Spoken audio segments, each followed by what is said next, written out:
Welcome to Ivory Studios. I'm going to play some different pieces for you today. We're going to start off with a little jazz piece I've written a little while ago called Fiveless Blues. Starts off with a nice little bass ostinato.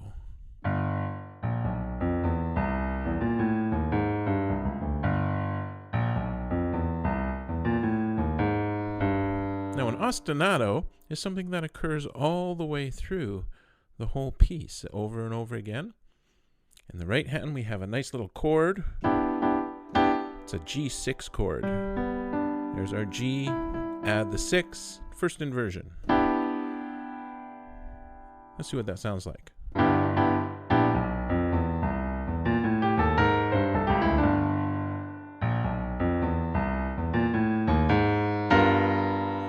The reason why I called it a fiveless blues is I wanted to write a blues tune without going to the 5 chord, the dominant chord. We need to understand first what actually is a blues tune.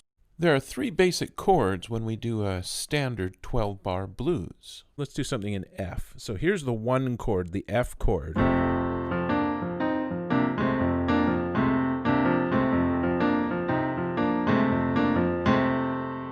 Now it goes to the 4 chord, which would be a B flat chord.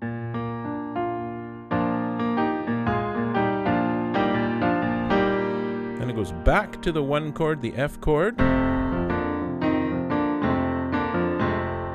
Now, here's where the 5 chord comes in, and it's so important because the 5 chord actually establishes our key. Then we go to a 4, back to the 1 chord.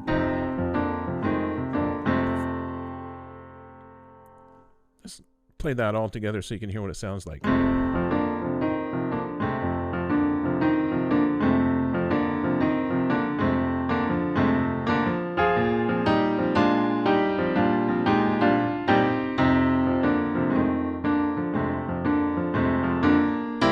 5,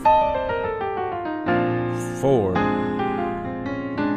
1. In this piece, I wrote it without a 5 chord.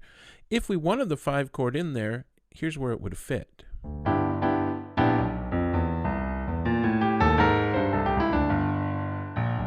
Coming up,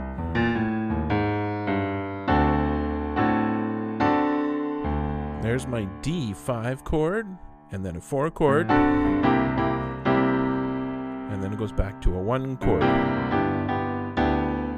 But I didn't do that.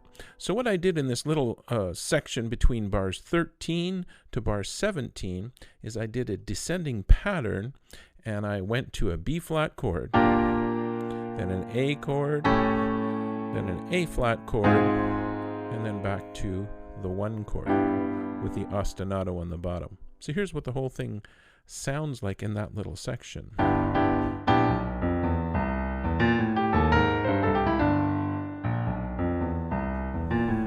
B flat,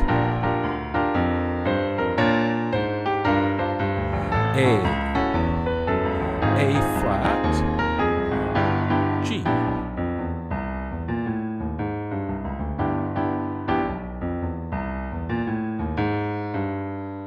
Now, bar 21, we get into the solo section. In the right hand, what I want you to be careful of are these grace notes. Now, I don't want you to do a slow grace note like this. I actually want you to play them almost at the same time, like so.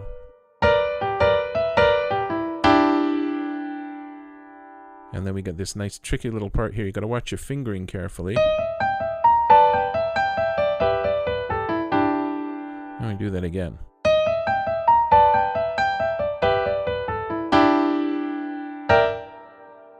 And then, in bar number 25, at the top of the page, this is probably the hardest part to play. What I want you to do is kind of slap the keys.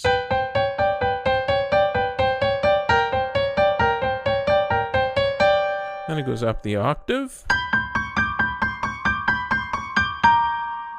And this is probably the hardest part in the whole piece.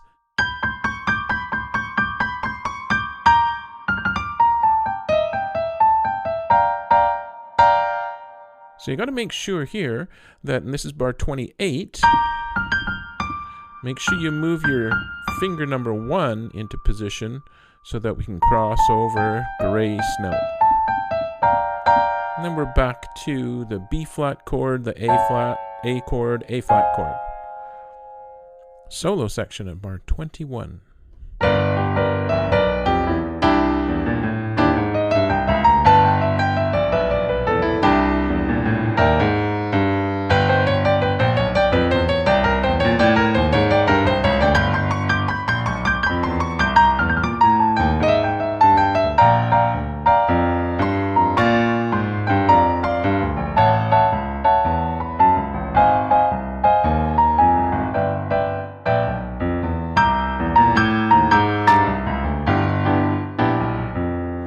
Here's a nice little part in bar 35. Right at the end, we've got a group of 5.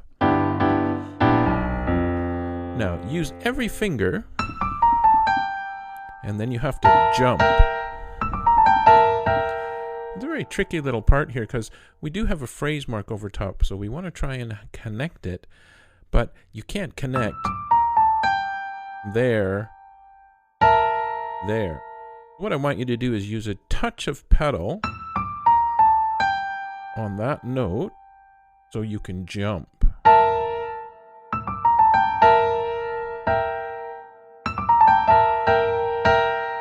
Just like that.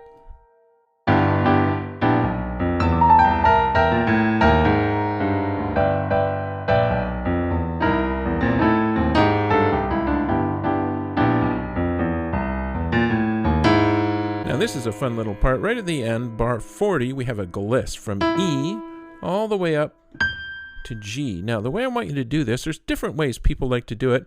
Sometimes they put these 2 fingers together and glide up. I find that hurts my finger on the inside here. Sometimes they just use your thumb and push the thumb along. That works, but I don't think it has as much control. What I like to do is I like to take these 2 fingers, turn them over, and make my fingers parallel to the keyboard, and very flat, so not up high like so, because we don't want to tick like that. It doesn't work. But if you put your fingers very flat, you can kind of slide along, and then when you get to the top, turn your fingers out on the last note, so it'll sound like this. Here's the gliss.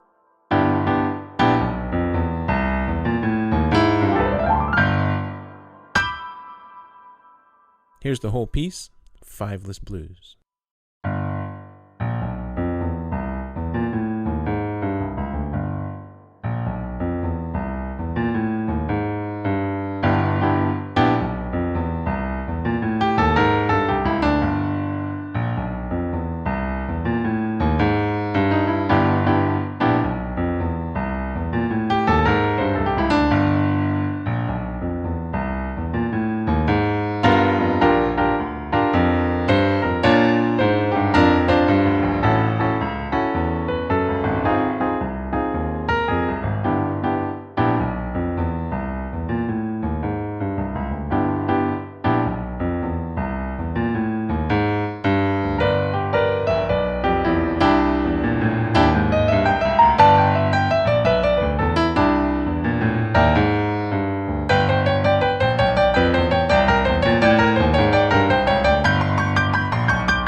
Hope you enjoyed that. We'll see you on the next piece.